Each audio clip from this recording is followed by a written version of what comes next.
Thanks for your patience on that. It's now 2019. We're talking to you today about a concept that was first introduced at ePIC in 2015, the notion of recognizing skills across the sector of humanitarian skills and experience. With me today is Esther Grieder from the Humanitarian Leadership Academy, who is managing the HPAS project. Myself, I'm Presant. I'm a consultant on the badge side of things, sort of platform development manager. With me also today is Maja Kuna-Parrish, who I believe, were you at the one in 2015 or 2016? 2015. So Maja, who hopefully was inspired by that 2015 presentation and is here talking today about the international ICRC, International Committee of the Red Cross, experience with badges as they're starting it up. We also have virtually with us today Victoria Fontan, who may be able to see me wave. She's actually observing. We're going to play a little video clip from her. We decided to skip the live intervention and then also a video intervention from Leone Meijerlink of War Child in the Netherlands. So we're just going to kick things off, and I think what I'll do is begin with Esther, and I'll just advance the slides where you can sit or stand according to your preference. Great, thanks. So I'm Esther, and I'm going to talk about HPAS today, which is a project that I've been working on closely with Don over the past couple of years. HPAS is a new platform dedicated to promoting transparency, quality and consistency in the way that humanitarians are trained and recognised. I'm aware that it's been presented at some previous ePIC conferences, so I'm just going to go through briefly some of the background to the project and then move on to what's been happening over the past year. So, through HPAS, we aimed to create a system of recognising humanitarian skills and experience, which reflects the specific challenges that humanitarians face. So one of those is that they tend to learn on the job. So they're often very time poor, being deployed to work in humanitarian contexts, don't necessarily have lots of time to do formal courses and things like that. And also a lot of the people that work in humanitarian responses are based in areas where they might not have access to the types of courses and things that we take for granted over here. So we wanted to be able to recognise practical experience and the kind of really relevant local experience that the people living in areas where crises take place have. Also movement, so humanitarians move frequently between locations and between organisations. So they need to have something which enables them to demonstrate their skills really quickly in a way that is recognisable across borders. And then thirdly, rapid deployment. So the idea that HR managers or line managers in the sector are having to make really quick decisions about who is suitable to work in different humanitarian contexts. And so we want something that is going to enable them to quickly see evidence of what somebody's skills are in order to deploy them in the field. So this slide just is to give a sense really of the kind of size of the humanitarian sector overall. So you can see that there's 16 million volunteers working in the sector and 1.25 million paid workers. So that's an awful lot of people moving around. You're never going to have one system of recognition which works across that entire geographical scope, but it just demonstrates the need for transparency as people move from place to place. What it also demonstrates is that a really large proportion of the people working in humanitarian responses are volunteers. And those are the people whose experience we really want to think about starting to recognise and who often don't have any formal way to demonstrate their skills. Okay. Okay, so with that in mind, we've created HPass, and it offers two main services. So the first one on the left is obviously digital badging, which we're talking about today. It offers humanitarians the chance to earn digital badges from a range of different sources, so potentially from employers or from organisations that offer humanitarian learning publicly, and to display that on their My HPass profile, which is a version of Open Badge Passport, which we were just talking about in the previous session. It enables humanitarian organisations to create and issue badges, depending on the skills that they value within their own organisations and that they want to recognise.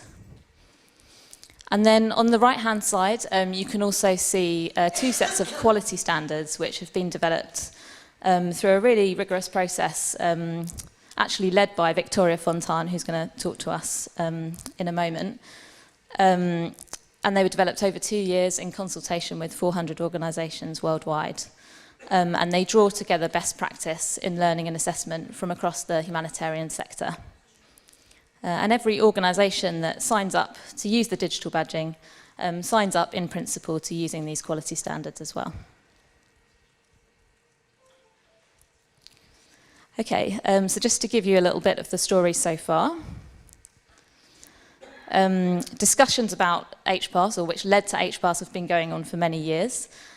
So prior to 2015, there wasn't any kind of funding behind HPass yet, but there was a lot of research going on, and there were 8 different organisations working together on that research. And they consulted around 2,000 individuals worldwide, 34 partners, and in 38 countries.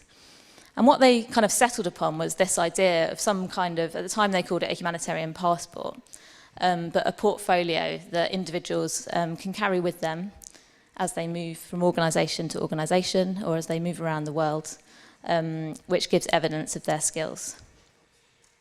And so from 2016, the Humanitarian Leadership Academy, which is where I work, had funds to put behind this project, and so started to think about some of the ways to make it a reality. And this is where digital badging came in, because it really kind of brought to life that idea of the humanitarian passport, and gave us the mechanism by which to implement that in practice. During that time, we also created the quality standards through the process that I mentioned before. Then in 2018, we ran a pilot. So we worked with 34 organisations, some of whom trialled the quality standards and some of whom trialled the digital badges. And in 2019, we've really been working to roll out the service. So our focus so far has been on working with organisations to create kind of a critical mass, I guess, of badges on the system before we go out to humanitarian users to start to promote the service. So we've got 19 organisations working with us, a couple of whom are also going to talk about what they're doing today. So HPass in 2019. You can see there some of the examples of organisations that we're working with at the moment. Probably some quite familiar names there, some international NGOs. We've also got a couple of universities, which is really interesting, American University of Beirut and American University of Afghanistan, and a couple of smaller humanitarian learning providers as well. So there's 19 organisations overall. And the way that we've been working with them is to offer them a sponsored license to create and issue badges for 12 months. We're kind of working with each organisation individually to understand their needs and reflect those in the system, recognising that it's still really an evolving service that we're offering. Then we're offering organisations the chance to kind of share their ideas through web clinics that we do online, and we've developed a range of different support materials as well. So that's been a really interesting process of learning from each organisation how they want to use the digital badging in practice. And so these are just some examples then of how they're doing that. We've got Beerforce Institute, based in France, who are offering humanitarian learning worldwide, and they're using it to recognise completion of the face-to-face courses that they deliver. World Vision came up with a really interesting model where they developed a disaster management foundations badge, which essentially makes people within their organisation eligible to be deployed to respond to an emergency. And in order to develop that, they included some course content that was specific to World Vision, but also drew on learning from a bunch of different organisations that already existed. So for them, the badging was really a chance not to reinvent the wheel, but just make sure that organisations, that individuals had gone out and accessed the right learning from different organisations. We're working with Oxfam, and they're recognising course completion at the moment. They've got some plans to do some other things as well in future. One of the things that was really interesting about this incident reporting badge that they created is that within their organisation, individuals self-identify as reporting champions by using that badge in their e-signature. We've got International Committee of the Red Cross, represented by Maja here, and I won't say all the things that she's going to say, but essentially they've got a really interesting model to do with a career pathway for people working on human rights for people in detention. So she's going to talk a bit about that later. PHAP are recognising people having completed an online assessment, and then Cash Learning Partnership, who work on a kind of technical niche area within the humanitarian sector, are recognising membership of a technical working group. So we've got lots of different ideas for how to use badging in practice, and hopefully there's also the opportunity for organisations to be inspiring each other as well. This is one of the support materials that we created. So it's a guide to digital badging, and it takes organisations in detail through the process of creating a badge, but it also offers some interesting templates, for example, around badge strategy. So for bigger organisations, it's a complicated process of bringing together all their stakeholders in terms of, in order to develop their strategy, so we've got some support for them to do that. We also invested quite a lot in our communications this year, recognising that the concept of digital badging is potentially new to a lot of people that we're working with. So we had a bit of a website refresh, which was nice. We also developed our social media presence, some other kind of leaflets and a digital badging infographic to really describe the concept to people. And the other thing that we're just starting to do is to promote HPass through my organisation's other website, which is Kaya. And Kaya offers humanitarian learning to 100,000 registered users worldwide. So we think that that is going to be a really strong user base for us to draw on once we start promoting to individual humanitarians. Then the other thing we did, working with Eric on the Open Badge Passport, was to think a little bit about usability for our humanitarian users. We developed this new dashboard to help people navigate the system when they log into My HPass. We also developed a really nice kind of profile template that people can complete, which enables them to curate their badges in the way that they want. There's a badge showcase on there which enables you to choose how you want to arrange your badges, which ones you want to prioritise, and things like that. And I think that's all from me for now. And I'll hand over to Maja to talk about ICRC.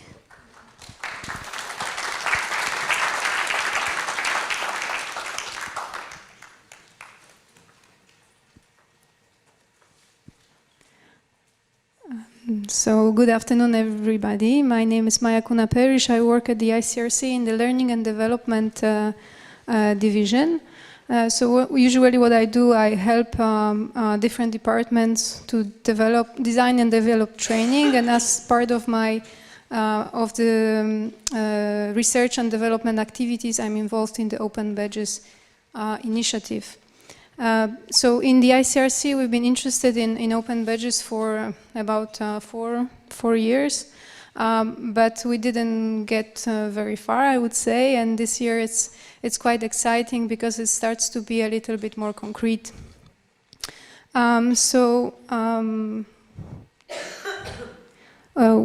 why open badges in the ICRC? As Esther already mentioned, for I think what I can say here, what applies to other humanitarian organizations, in the ICRC there are a lot of skills that are gained in the field by different practitioners. They are not recognized by university degrees, and that career paths are built in, I could say, more an organic way than a structured way. And we believe that open badges can guide these paths and can motivate our staff to develop. So we would like to give visibility and recognition to the skills that are developed by our colleagues in the field. So as I said, we were interested in open badges for a while, but to make it more concrete, we took maybe different strategies, but they didn't work so well. So in the Learning and Development division, we were sort of preaching about open badges, but as I said, it didn't grow into a project. We took a little bit different approach this year. We applied for so-called crédit d'études, which is a feasibility study. So we got a budget for moving forward with potentially a project. So my work this year was a lot to network and connect with others, and to internally and externally, and to see what others are doing with open badges, and internally, is there a need for the ICRC to actually move forward with it? On different levels, senior management level, but also practitioner level, to see, is it an added value? So this journey is not finished yet, but we see some positive outcomes. So one of the aspects of this crédit d'études that I would like to share with you is the so-called decade, which is a career development in detention. It's a path that was created by the detention unit for detention delegates, so people who go and visit prisons. And this development plan was created on paper. There is some guidance, there are training resources that people are advised to go through, experiences to have. But there is no verification, there is no recognition if they actually achieved certain steps. There are like 5 steps in the development plan. So we saw an opportunity that an open badge system could help to address or cover some of the gaps. And what is very interesting about this path is that it recognizes not only formal learning like courses or even online, let's say, self-directed learning, but as well on-the-job experiences. And we are talking within this career path of some required and not required experiences. What we saw on this example is that a lot of these on-the-job experiences, there is a connection between validating a badge or recognizing certain competencies and the performance management or performance development of the staff. So we have like, let's say, a formal process in the ICRC for a performance review where developments of staff are acknowledged. We set objectives. Probably maybe you have similar things in your organization. So we saw a link here, which probably we didn't see so much before getting to the example of decade. So it's a set of, I think, about 13 badges with 2 milestone badges based on this career development plan. And why badges for decade? It's a very, I think, a very good example to study, very representative for the ICRC, because we talk about skills that really are developed in the field, where the colleagues working for detention, where they meet challenges is to move within the organization and to progress with their career outside of the detention unit. and also even more progress with their career outside of the organization. So we saw how can we recognize the skills that seem to be very, that are specialized, but perhaps there is something transferable about them, and that we can show with the granularity of the badge that, for example, a skill developed through negotiating access to a prison with a prison director is a form of negotiation that could be used maybe somewhere else. So to give the visibility and actually make this career path, which is like a document, to make it alive and make it more actionable. So as part of the, let's say, communication activities together with Esther and Don, or led by Esther and Don, actually there was a workshop organized in the ICRC this October, 1st of October, so very fresh after that, which gave us an opportunity, or gave Learning and Development Division an opportunity to see, I'm just looking at the time, to connect people that are interested in the subject. And one of the goals of this workshop was to see if open badges are actually potentially useful for the ICRC. So we had representatives from different departments, detention, water and habitat, digital transformation, communication, global compliance, human resources, and then Learning and Development Division. And what was really good, we connected also with colleagues from the International Federation of the Red Cross, which is another part of the movement, and to see if there are any synergies. So IFRC was represented as well.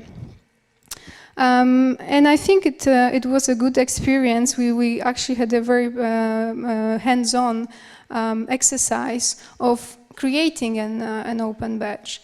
We focused on topics that were relevant for everybody. We focused on humanitarian skills, and what Esther presented, the guidelines they created and templates how to create a single badge helped us a lot. And with the concrete examples, we could actually see, okay, what is this process about? What are the questions that we have to ask ourselves when creating a badge? Like, who is going to validate it? Why will it matter to somebody? And how do we link it with existing competency frameworks? These are only a few. And also a very good part of this workshop was the SWOT analysis, so the strengths, weaknesses, opportunities, and threats linked to bringing this potentially this open badge system to the ICRC. So to highlight a few things that we learned from the workshop, or these are the voices that we heard. So there is a potential. There are some advantages that my colleagues see in it. To highlight a few, very useful for the recruitment process. And because ICRC is quite a large organization, we are about 20,000 around the world, there is a big mobility within the organization. So when I talk about recruitment, it's not only finding talents outside of the organization, but helping people to move, and to move quickly as well. Coming back to what Esther said, rapid deployment is often what needs to be done. So how do we find these talents, and how do we see skills inside the organization?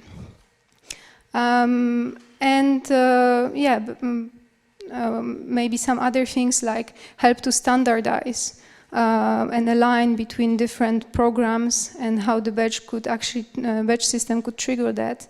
And that it could help to recognize, to verify skills. And one, I think, an interesting point raised was that it follows the trend that we see about the ownership of data, and how the individuals, how we as an individual are responsible for that, or would like to have a control on that. So this portability of badge, that was one of the advantages.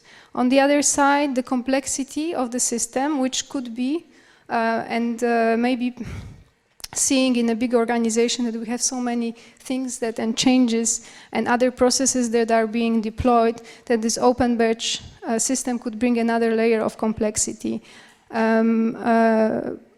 A question around who should validate on-the-job experiences, or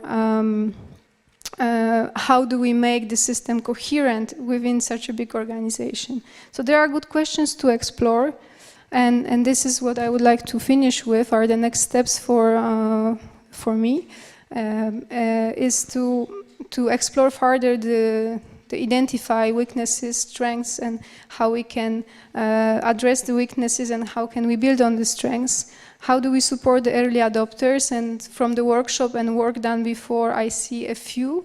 For example, in the detention unit or in the logistics unit, we may have a potential to create some badges. And then how do we bring this need from that emerged from the departments, how do we bring it to the senior management, which is the ongoing work I'm doing. And then competency frameworks. In the ICRC, we are not yet done with establishing functional competency frameworks, and it would be like a very good basis for the open badge, but this is a work that we are doing in parallel. So how can we move forward without being dependent from this other work? And then cultivating the network that we started building before and during the workshop and seeing where it goes. Thank you.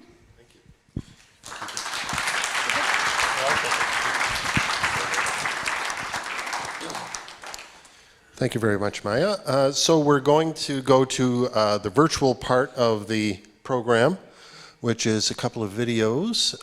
The first one from Victoria Fontan, who, let me see if I've got the right one, who played a role here, her former role. Actually, let me go back to the presentation, and we'll just give her current title. Is Dean of Faculty and Associate Provost with the American University of Afghanistan. I believe she's actually also filling in as temporary president of the university, so she's a little busy, but I understand she's with us virtually, and so I'll have to be very careful about what I say about her. So I'm just play her video.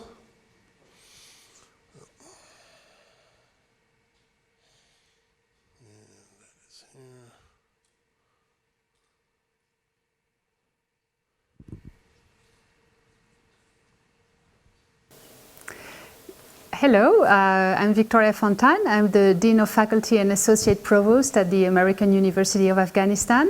I have met many of you last year at the ePIC conference in Paris, and sadly this year I cannot be with you, but I still would like to be with you in spirit and also through this video as part of this HPAS presentation.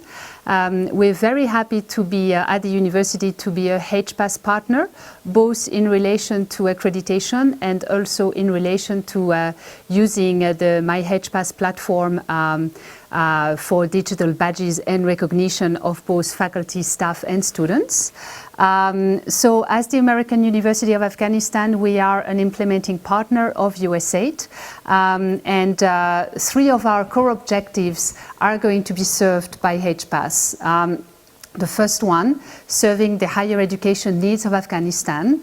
Through HPAS, we will facilitate the establishment of student careers through badging for both recognition of achievements and also digital credentials of their more formal education achievements. So in relation to both co-curricular activities and formal education, we will be able to provide both formal and informal recognition of their achievements, and this will greatly enhance their careers as they seek jobs outside of their, after their tenure at AUIF.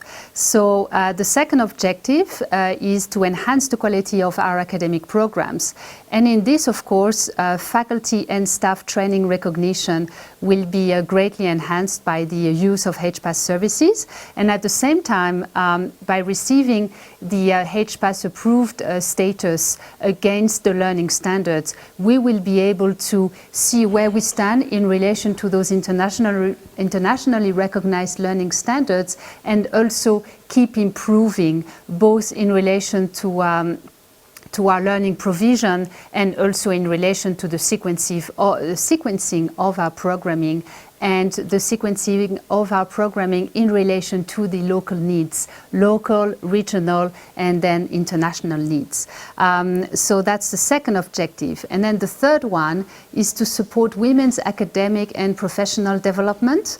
And here, HPAS will greatly help us because it will facilitate the entry of our female students into the workforce, and also it will facilitate the recognition of female staff and faculty. And so we are ready to go. I hope that I will be physically with you next year to actually report what we've been doing and getting more ideas from you on what we could do next. So thank you very much for your time and have a great day.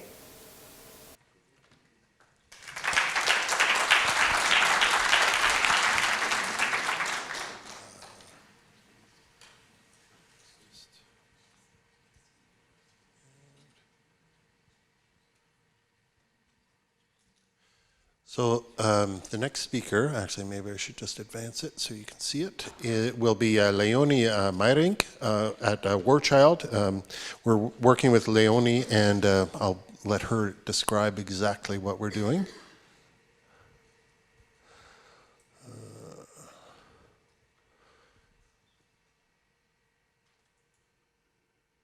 I'm working on a range of things, but mostly we're trying to make War Child into a learning organization, and we're looking at the power of learning and what we can do with learning to build the capabilities of our field staff. So that's my main goal. Yeah, so we've started working on a few badges. The first two we are working on is child safeguarding for all the staff at War Child. And one is called Essentials, and it's part of a learning path called The World of War Child, which is our new onboarding program. So those are the first two we're now working on developing. There's a number of courses that we have planned, so that is the very short future, which are things like minimum standards in the humanitarian sector, so a course on integrity, a course on conflict-sensitive education. But what we're trying to do is not only look at the online learning very formal component, the 10% of the learning that is really relating to doing a course, but also look at what can we do for the 70% that people learn on the job, or the 20% that people learn from each other. We don't have solutions for that yet, but we hope it will evolve there. And besides that, since as an organization we're looking at scaling our strategy and scaling the interventions that we're working on, we're looking for what is the best way to recognize that people have the right capabilities to be able to implement our interventions. So for the future of scaling, I think this can be a really important tool that is recognized in the sector. Yeah, the appeal, yeah, there's many things to it. One is it makes it very easy for us, to develop our own badges, to design it. I have very little expertise in the best way to do that, and we get a lot of support on that, so that's helped. But mostly the appeal is for the learner. I just today got from the learners from our organization who've been doing the safeguarding course that has just been released by HLA. They were very excited. They were like, I got a badge. And they were so proud of it, and then shared it with others who then also wanted to do it. And then they had seen that War Child recognizes that badge. And so they were also feeling that so this is also something that my organization recognizes as important. So, whether it's our staff doing external courses, or it's our own courses that get a badge, that, you know, it really, I think it encourages and motivates our staff.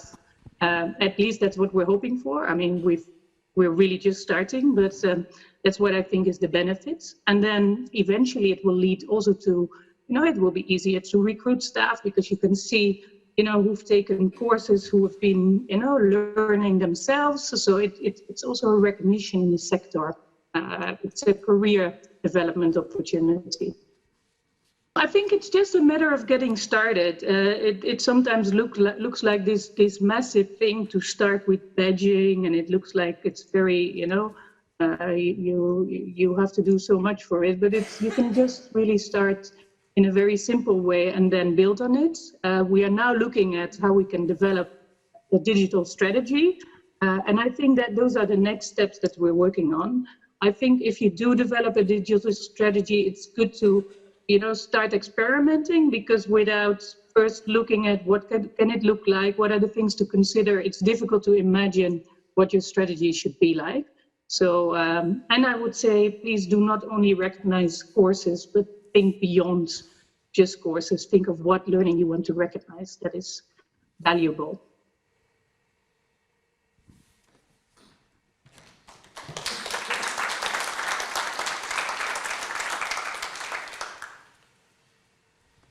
So I was just reflecting that we haven't had much of the voice of the employer at this conference, and that it's partly down to me. I'm supposed to be helping find employers to come to the conference, but I think it's really interesting to hear the voice of the employer, especially in this sector. And I think you've heard some common themes like the ability to scale up and deploy people quickly, the ability to think beyond the course. And I think one of the really heartening things that I'm seeing that makes me think that an ecosystem is possible is this notion of the readiness to recognize learning that happens somewhere else, recognizing it in your own system, based on possibly on quality standards or based on relationships that are in the network. So we're just going to resume here, and this is my portion of the show, just talking a few technical things. Hang on, where is that? Lost my, oh, there we go. So tools and methods to build community. I was hinting at some of these yesterday in my session. One of the things we've done, again, just to help people get started. That first badge is always the toughest one to get out the door.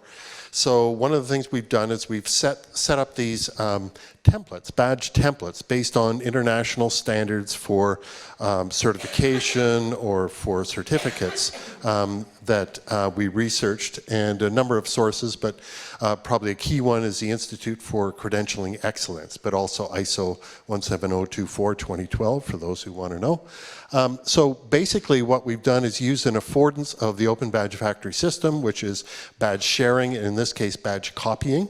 So we make a partnership with a new organization coming on. We share these 4 badges to them, and they copy them into their account, and these become templates. So they simply recopy them, and then they just write over them with the built-in guidance. And I'll just show you an example of that built-in guidance.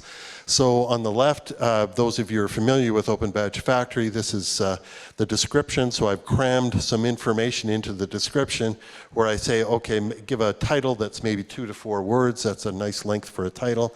And the description should be a bit like a tweet, the mission of the badge. And then some guidance on tags, for example, and how to use tags. And then for the criteria, which I'm fond of saying is the beating heart of the badge, that's where we're citing some things. So this is for an assessment-based certificate, and by assessment we mean a summative assessment, not a formative assessment. So it's something somebody can fail.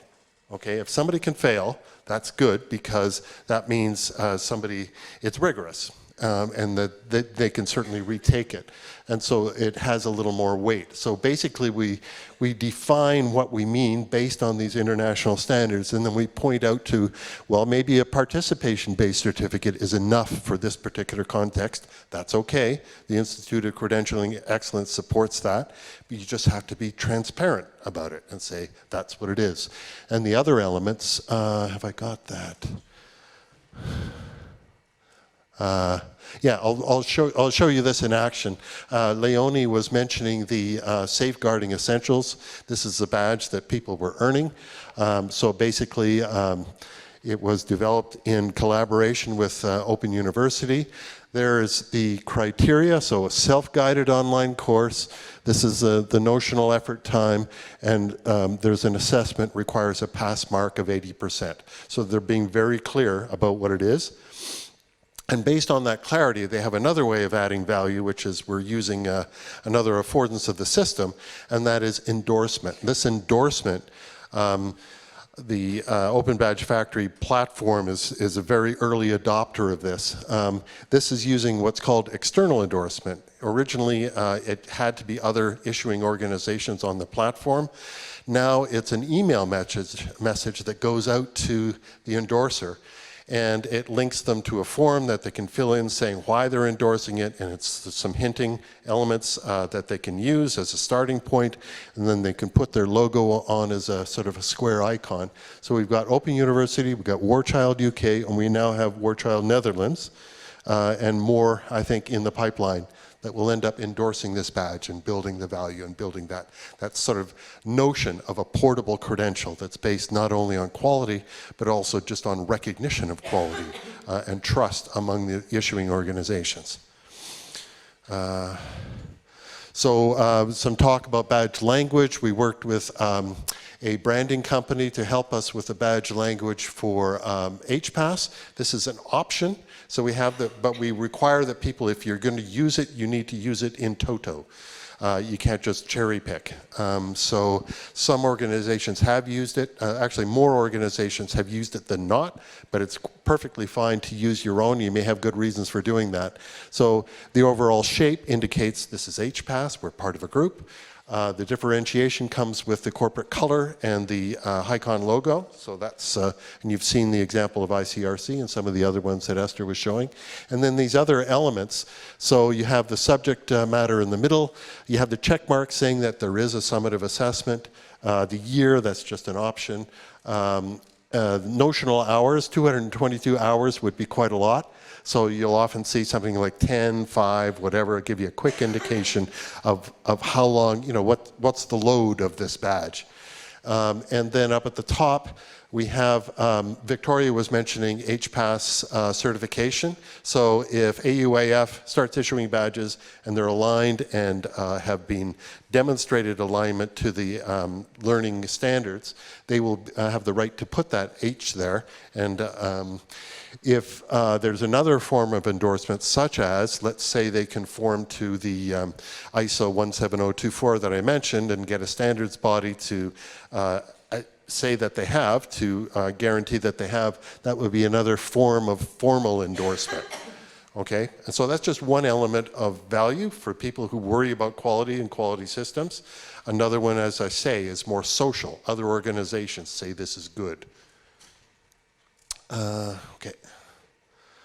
So these are some icons. We're developing sort of a common look to the icons, basically based on Noun Project, no surprise, but we apply the HPAS standard to them. So the icons end up having a sort of a common look and feel. That sort of rounded, sort of squat look to the H is applied across the subject icons.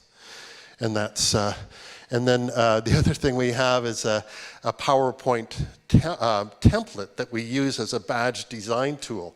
So basically we have this huge PowerPoint file, 26 inches by 26 inches, this huge PNG file in it, and then this overlay of dotted lines and stuff. And you just sort of drag the icons in, and then you save out as a PNG that's huge. It's over 3,000 by 3,000 pixels. So the quality is good. And then you just shrink it down to, say, 200 to upload into the system. So it's a really quick way of democratizing badge design based on this common template. So I'm quite proud of that, actually. And I'll pass over to Esther to talk about what's next. Thanks. So next steps for 2020, and these fall into three main categories. So far we've focused quite a lot on working with organisations and supporting them to create their first badges. So next year it's going to be more about building our individual user base. We're aiming to leverage our Kaya user base, as I mentioned, and the other website that we run. We're going to be working with organisations to understand in detail the kind of needs of their audiences and help produce support and materials to explain to those guys the concept of digital badging. And I think our focus is really going to be around the benefits of this portable portfolio of your evidence, of your skills and achievements. So your My HPass profile built on the Open Badge Passport, I think is a really key selling point for HPass. Secondly, we're going to continue to build our organisational user base. Obviously, that's been going well so far this year, but we still have a lot of work to do. So we want to broaden out to include more academic institutions, building on the two that we've got signed up already. Hopefully working with some private humanitarian providers as well. So there's lots of private companies working, for example, to deliver security training. And I think it makes sense to draw them into the system as well. And then also working more with local learning providers. And often those smaller organisations don't have kind of dedicated learning and development departments and things like that. So it could present new challenges in that respect, but I think it's a really important part of what HPass should be doing. Thirdly, we'll just be continuing to evolve the HPass offer. So understanding what our users in terms of organisations and individual humanitarians need from HPass and building that in and evolving it as we go along. One of the things that we've been thinking about as a really long-term goal is once we have a critical mass of individual users using the system, introducing a kind of a search function so that people can easily identify individuals with particular skills or particular combinations of skills for recruitment purposes. One thing we're really interested in doing as well is working with groups of organisations, so convening groups to develop common badges which can be used across the sector. At the moment we've been working with organisations to think about what for them are the skills and experience that they value within their organisations. But I think the true value of the system will come when we can develop badges that are recognised across the sector. The safeguarding example that Don talked about is kind of an early example of that, but there's definitely lots of opportunities there, I think. So hopefully that can be a priority for next year. And lastly, I guess also just thinking about what other organisations in other sectors are doing. So seeing some of the examples, for example, that are coming out of this conference and thinking how we can learn from those and build them into the system.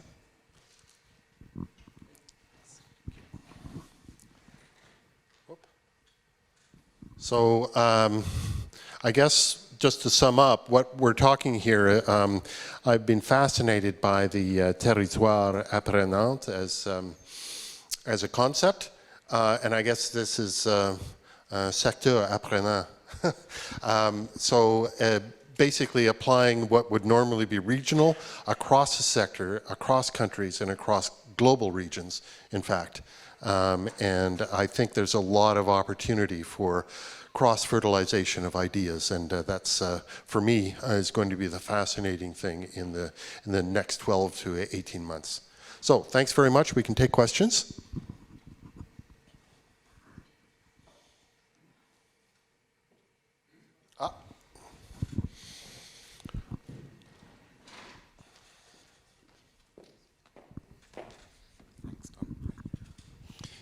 Thank you for your presentations.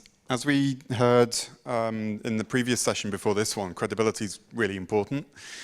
And I'm, one of the reasons my humanitarian organization is signing up to HPass is because I think it's getting more recognition in the sector. One of the things I'm curious about from the ICRC example, though, is with the inspectors who go into prisons, Is your intention for those to always be ICRC volunteers and staff? I'd be curious to know which they are at the moment. Are they volunteers or are they staff?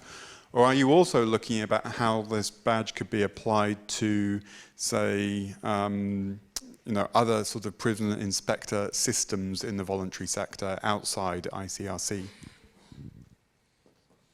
Thank you very much for this question. Because we are in the early stages at the moment and still working on the concept and all the criteria, we focus very much on the ICRC staff and ICRC development path. But definitely, we see the value of it, because it's an open badge and should be available also for others. But this will be a second stage, not at the moment. Time for one or two more questions. Right. I will try to make two questions in one. First of all, I think this work is very much addressing increasing needs of capacity building in view of immigration in Europe, etc. So it's something that addresses promising areas of application, fast track application. Now, second, this is not a question, it's more a comment, and I would like to hear your opinion on that. Second, I was wondering to which extent have you taken into your consideration when planning these things existing competence framework or occupational frameworks? Like that's. So this was a fairly short presentation. We are aligned and encouraging alignment to something for humanitarian competency framework. And actually, if I'd had a little more time, I could have shown you how that is developed in the badge templates. So that's a 7-domain one, and it's for people entering humanitarian, and it's for people who are leaders within the humanitarian movement. Fairly big buckets, quite transversal, but in addition, there's a lot of discussion about specific technical frameworks and also standards. So we have these things called sphere standards in the humanitarian sector. So that is a future area of alignment. So little measured steps in that direction. Okay, so I'm getting the high sign, so I think that's all the time we have. Thank you very much.